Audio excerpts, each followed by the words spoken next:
So if you want to hear more about the Mongolian blue mark and the different countries and nationalities that are all part of that whole grouping, and it's really interesting because you really need I don't know, critical thinking when you look at some of the things that are being told or have been taught for so many centuries actually. Because I don't know, every time I look into it, it's or look a little bit further, something that always comes back to me, I don't know, recently, but it's that movie from about Ray Charles. I think it was called Ray. But there's a scene in it where the mom makes a comment to him, and she says something like, scratch a liar, find a thief. Scratch a liar, you'll find a thief. I don't know. For some reason, every time I scratch away at certain things that I've been told, hey, Mongolian blue mark came from one person, one man, and then he was Mongolian. I think they were saying that he was Genghis Khan. And when I stop and think about it, it's like, okay, wait a minute. So you're saying 1/3 of the population of the earth has this Mongolian blue mark because they are part Mongol through one man. Through one man. Does that make sense? Take it easy. Take it easy. I don't think so. So the more I studied or looked into what is the Mongolian blue mark, because we have a name for it in Samoa, and it's called the ila. And then I looked into I found it really interesting because Central America actually has it too. And I believe some of them in Central America, they called it in their culture. I mean, the interpretation would be called the kick. The kick. And the ila for us is the same almost as like burn. No. And then I had a Korean boss years ago when I first got into the industries and in the industry, and his comment was, this is how you will know a true Korean baby. All Korean baby, they all have the blue mark on the bottom. And I went, what are you talking about, a ila? And he said the term in Korean, and I was like, what are you talking about? This is pre-internet, so we were both describing the same thing. And I found it really interesting. I said, how the hell does a Korean and Polynesians have the same marking? And then I asked him, I said, how long does it last? I said, because ours, the ila is among babies, the ila among Polynesian babies, they last between birth and 3 years. Usually it's up to walking age. And then you have rare occurrences, right, where you keep it for the rest of your life. I have mine, which is odd. That's usually it fades by the time you're an adult. Or by the time you're a teenager, it's gone. But anyway, the interesting part of this whole ila thing, right?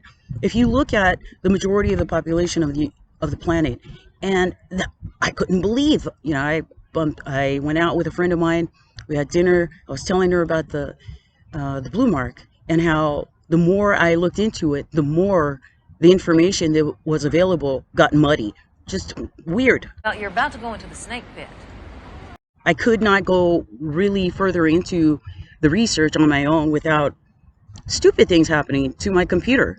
Words started asking me. I thought it was the weirdest thing ever. I put in a word, looking up the meaning, and then it came back and asked me, why was I looking it up? What did she say? When has your computer asked you that? And the name of the word I was looking up, it was Zora. Zoar. And when I looked it up on the internet, on the dictionary, I think I was in Webster's, and it came back, why are you looking this up? And just for posterity, I had my students come and look at my computer, and they said, oh my God. So I don't know what's up with that and why the blue mark needs to be a mystery, but my suspicion is that the blue mark are the blue bloods. Take it easy. Take it easy. This is the purebred. These are the ones that are carrying the true haplogroup. It goes all the way back to Adam. And that might blow your mind. What? What did she say? Might piss off a lot of people. But that's what I found in the DNA mapping. And I'll leave a link to it below so you could see for yourself. The way you read the DNA coding in the map of the haplogroups, it's alphanumeric. So I'll give you an example of what I'm talking about. If you ever received a letter in the mail from any kind of government entity, right? Whether it's the IRS, the bank, whatever, it's in capital. All your name will be in capital.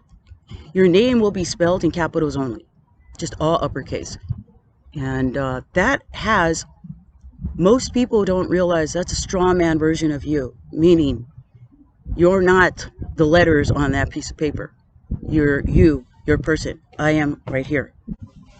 So anyway, that is called Roman. So to speak Roman, it's all in capital, all capital. You ever notice that? Their numbers are all capital. Capital I, capital I, Roman letter 1, 2, 3, all capital. And when you look at plain English or normal English, it's upper and lower case. That defines that language. When you look at Roman, it is all capital. And I'm saying this for a reason, because everything that is capitalized is in the language of legalese. Legalese is the language of the law. The language of the law here in the US is based on Roman, right? I need you to go all the way back to Jesus' days. Go back to Jesus' days. The Roman Empire, the language of the Roman Empire is legalese. So every time you get sued or you're in court and all that stuff, the documentation, even if you're getting pulled over by a cop, right? The language to speak to the police to get them to stop is legalese. So when you invoke the Fifth Amendment, you're actually speaking another language that supersedes the common language of English. Legalese supersedes English. But just to, put that out there so you're aware of, I don't know, it comes into play with all of the stuff that I'm talking about. So what are blue bloods? Blue bloods are the ones that have the Mongolian mark. And the purpose of the Mongolian mark was twofold: for the unseen and the seen world to know, these ones are mine. But there must be more to it than that. It's a pretty amazing trip. Every indigenous people that I have found also have this hardcore, intuitive belief, knowing that there is an unseen creator that has made all of this. Oh, you can say amen. And there is no, also, I'm not here to convince you about God. That's up to you. If you'd like to know my God, or who I believe in, who made all these trees beautiful, made everything, has taught us, who actually commissioned Adam to be the gardener, to take care of the earth. There is a covenant, a bond between God and earth, and between man and God. And then we have, and what I mean by covenant, it's a deal. Would you like to hear it? Very much. It's basically a contract, but it's the original version of what contracts used to be. For example, we still have remnants of it today when people are talking, whether it's a handshake, it's a gentleman's agreement, which is basically a handshake and your word. That is the original meaning of covenant. And a covenant comes twofold. If you do this, if we are to be friends, this is how long it's going to be forever. And here are the things I will do for you. It's called an alliance. Basically, that's what every country has. So covenants, alliance. If I need your help, you're going to be there for me. If you need help, I'll be there for you. Covenant. And then it has a flip side to it. If you break this agreement that we have between each other, here's what's going to happen. And here's what we both agreed to will happen to each other. Whether it's going to be a war forever and ever. Usually these covenants are done over, an animal is used to sacrifice. You cut it from the nape all the way down to the butt, right? It's gutted. Ooh, everybody gets grossed out. That's good. Good. The animals are split right in half. And the two people that decide, yes, I want to do this, they walk through it. They walk through, it's called the walk of blood. And it looks like a figure 8, but it's really eternity. That's what it's saying. You are saying forever. This is our truth. Should you be my friend? Forever. And should you be my foe? Forever. The cutting of this animal and what was done to it is what we both agree. We will do it to each other if you betray us. And if you look at Polynesian history, we have, I think, 17 or 18 island group. We also have this strong bond among each other when it comes to, it's kind of like a personal thing. For example, it's like a home thing. among our own poly groups, we have our own disagreements, like every other culture, especially Native Americans, also Europeans. Most people refer to them as white. They're not. They have different nations, tongues, people, groups that they belong to, whether they're Norwegian, German, Albanian, Italian, Croatian, any of those. Any of those tribes. They have a different culture and a different nuance about them that makes them unique. And that's exciting when the whole world still gets to be part of their own flavor. And that's one thing about Polynesian. Something that my dad had taught me years ago. I remember I was really little. We were somewhere in LA, and this black dude was walking by, and my dad got super excited. He just was like, "Oh!" And he started going into a foreign language, and I was like, "Why are you speaking? Dad, he's Maoli." And then the guy turned around, and then it was like they felt like they were best friends, right? And then we were leaving. I think it was only in elementary school, and I asked my dad, I was like, "Who was that?" And he was still grinning. He was so happy, and he was like, "That was a Fijian. I haven't seen a Fijian in so many years, and I didn't know my dad knew Bula Bula Solako Mai." I mean,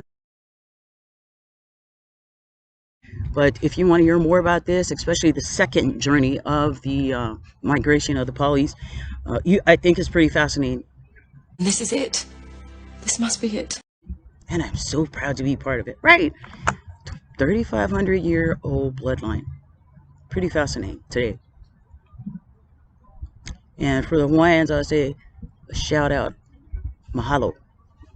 And I don't know how to say it for the Maoris, which I absolutely love you guys. It's like, fucking get your island back, man. I hope. You lose your land when you forget who your God is. And I'm sorry to say that, but I'm not sorry. Because right at the turn of the century, I think it was like 1899, I'll have to look it up again, right when that storm of the century came through Samoa, 3 great powers were there. You had England, the UK, you had England, Germany, and the US, all vying for our 10 islands. I don't know, I can't remember who in particular had reached out to the US looking for assistance during our own personal civil war. And our civil war is nothing like what happens here, right? For us, one dead is too many. One dead is too many. And the worst storm of the century, actually the worst storm ever recorded in history, had interior winds of over 200 miles an hour. That storm showed up because a bunch of Samoan people got together and prayed. And that's the power of when you have one God. This small group of islands of just 10. And I just want to give you a comparison of like how small some Samoan islands are in comparison. And I just want to give you a number, just an idea of how small the Samoan islands are. The Philippine Islands make up, I believe, over 7,000 islands. Over 7,000 islands makes up the Philippines. You have Tonga, and I'm pretty sure Tonga has over 2,000 islands or 200. It's a lot, right? And then you come to Samoa, there's 10. That's it. 10 are part of our own standalone nation, which I am totally for. Western Samoa, that's what they used to call it. Prior to that, it was referred to as German Samoa. This was right after that event where the worst hurricane in recorded history. And here's what happened during that recorded history, during that hurricane.